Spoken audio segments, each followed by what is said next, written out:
Bonjour les amis, voici aujourd'hui le message du jour. Placez nos peurs devant la croix.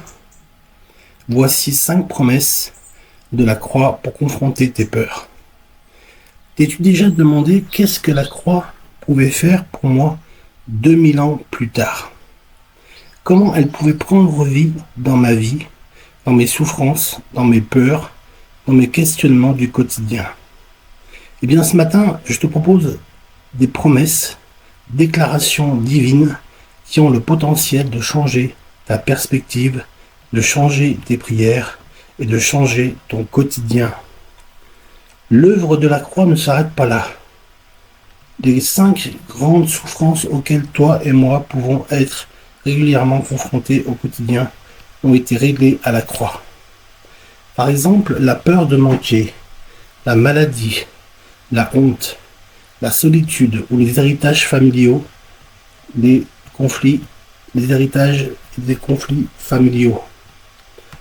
Alors, voici la première promesse. Par la croix, je ne manquerai de rien. Dis-moi, mon ami, par la croix, qu'est-ce que ça veut dire ne manquer de rien?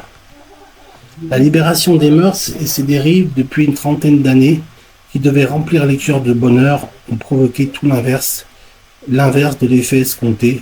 Toi et moi, nous vivons toujours dans un contexte particulièrement anxiogène. Les crises se succèdent et les informations sont vraiment anxiogènes et les annonces de pénurie sont bien présentes autour de nous. Les besoins sont là et on peut tellement céder à l'angoisse quotidienne de manquer de quelque chose. Mais la croix me rappelle que Dieu a une solution à tous les problèmes et à tous mes besoins. En toute chose, en tout besoin, matériel bien sûr, bien besoin émotionnel, mais aussi mes besoins physiques. C'est une promesse sur laquelle je peux m'appuyer solidement. Je peux compter sur la croix parce que Jésus s'est fait pauvre, parce que je marche dans son abondance. Jésus s'est fait pauvre pour que toi et moi, on puisse marcher dans son abondance au quotidien. Paul dira, car vous connaissez la grâce de notre Seigneur Jésus-Christ, qui pour vous s'est fait pauvre, de riche qu'il était, afin que par sa pauvreté, vous fussiez enrichis. Et tu sais comme moi que la pauvreté, c'est un manque de quelque chose finalement. Alors comment peut-il avoir pris sur lui toute la condamnation, toute cette pauvreté? Eh bien, le seul moment où Jésus s'est fait pauvre, c'est à la croix, sur cette croix de Golgotha. À ce moment-là, Jésus fut littéralement dépouillé de tout. Il n'avait même plus de vêtements. Il avait faim, dit la parole de Dieu. Il avait soif. Il n'avait même pas de tombeau pour lui personnellement. Il n'avait plus rien à ce moment-là. Il était totalement dépouillé. Je veux te rappeler ce matin qu'à la croix, il y a eu un échange. Jésus a pris sur lui cette pauvreté de tout pour que nous puissions marcher chaque jour dans son abondance, en toutes choses et en toutes circonstances. Et ça, c'est un grand waouh!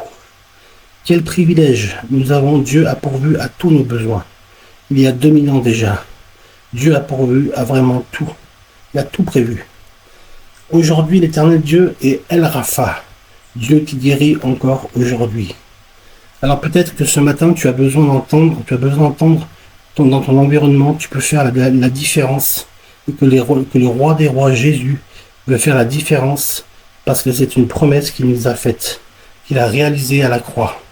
Mais la question, est-ce que Dieu guérit tout le monde? La réponse est non. Est-ce que Jésus a guéri tout le monde lorsqu'il passait dans une ville, en Samarie ou en Judée? La réponse est non. Eh bien, c'est la souveraineté de Dieu qui est en question. Dieu décide, Dieu peut guérir, mais est-ce que Dieu peut guérir chacun? Non. Est-ce que j'ai été questionné de savoir si Dieu va guérir ou pas?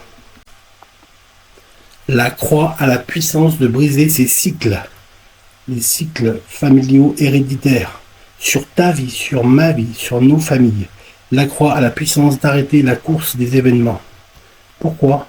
Eh bien parce que le Christ nous a rachetés de la malédiction de la loi en devenant malédiction pour nous, nous dit Paul aux Galates. Car il est écrit, maudit soit quiconque est pendu au bois, afin que les non-juifs, la bénédiction d'Abraham, soit en Jésus et que par la foi nous recevions l'Esprit promis. Et toi, tu sais, les ennemis nous volent ces bénédictions de la croix.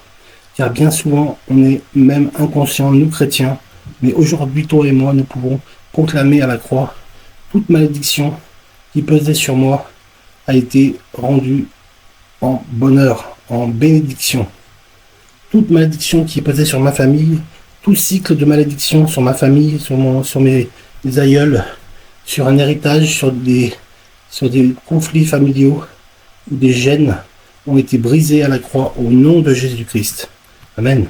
Je ne marche plus avec cette épée de Damoclès au-dessus de ma tête. Je ne marche plus qu'avec une menace. Je ne marche plus avec une menace chaque jour, avec la libération. Et là où est la liberté, là aussi est l'esprit. Je ne marche plus avec des menaces de malédiction, parce que Jésus a tout pris sur lui, a transformé ma malédiction en bénédiction. Je marche dans une nouveauté de vie. Alors aujourd'hui, si tout comme moi, tu as accepté Jésus dans ton cœur, comme Sauveur et comme Seigneur, tu peux dire avec moi, je marche dans la bénédiction de Dieu. Je marche dans la lumière. Jésus est la lumière du monde. Amen. Aujourd'hui, ce matin, je marche dans la bénédiction de Dieu, avec Jésus-Christ comme Sauveur et Seigneur. Là, pour finir ce matin, là où tu es, tu peux déclarer avec moi la croix sur ta propre vie. Parce que par la croix, je ne manquerai de rien. Par la croix, je peux être guéri si Dieu le veut. Dieu est souverain. Tu peux dire en ton cœur, je marche sur cette promesse qui m'a été donnée par un pasteur récemment qui se trouve dans Habakkuk, chapitre 2, verset 3, version Louis II. Car c'est une promesse dont le temps est déjà fixé et elle ne mentira pas. Si elle tarde, attends-la, car elle s'accomplira certainement. Soyez bénis.